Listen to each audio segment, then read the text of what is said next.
Well, Jim, I want to thank you, and I want to thank Governor Romney, because I think this was a terrific debate, and I very much appreciate it.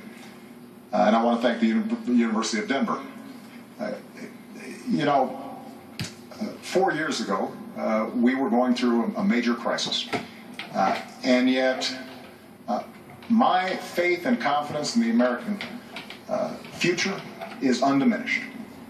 And the reason is because of its people. Because the woman I met in North Carolina who decided at 55 to go back to school because she wanted to inspire her daughter and now has a job from that new training that she's gotten. Because a company in Minnesota who was willing to give up salaries and perks for their executives to make sure that they didn't lay off workers during a recession. The auto workers that you meet in Toledo or Detroit take such pride in building the best cars in the world, not just because of the paycheck, but because it gives them that sense of pride that they're helping to build America.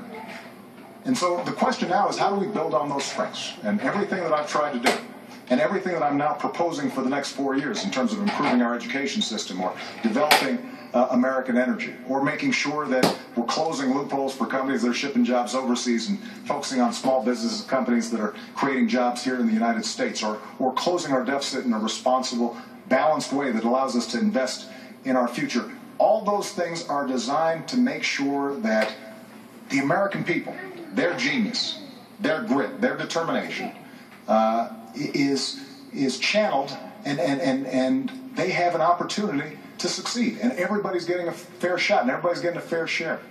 Everybody's doing a fair share, and everybody's playing by the same rules.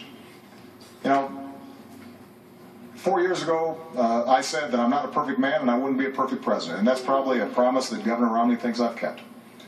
But I also promised that I'd fight every single day on behalf of the American people, and the middle class, and all those who are striving to get in the middle class. I've kept that promise, and if you'll vote for me, then I promise I'll fight just to start in a second term. Governor Romney, your 2 minute close. Thank you, Jim, and Mr. President. Thank you for tuning in this evening. This is an important election, and I'm concerned about America. I'm concerned about the direction America has been taking over the last 4 years. I know this is bigger than an election about the two of us as individuals. It's bigger than our respective parties. It's an election about the course of America. What kind of America do you want to have for yourself and for your children?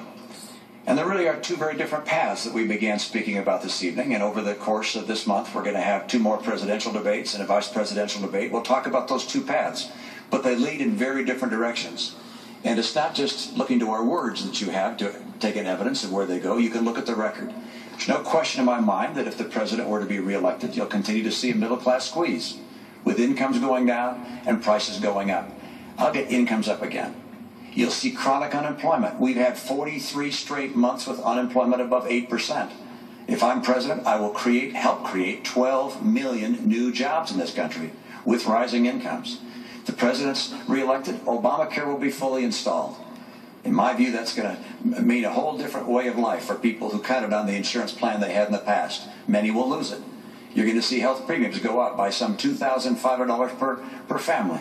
If I'm elected, we won't have Obamacare.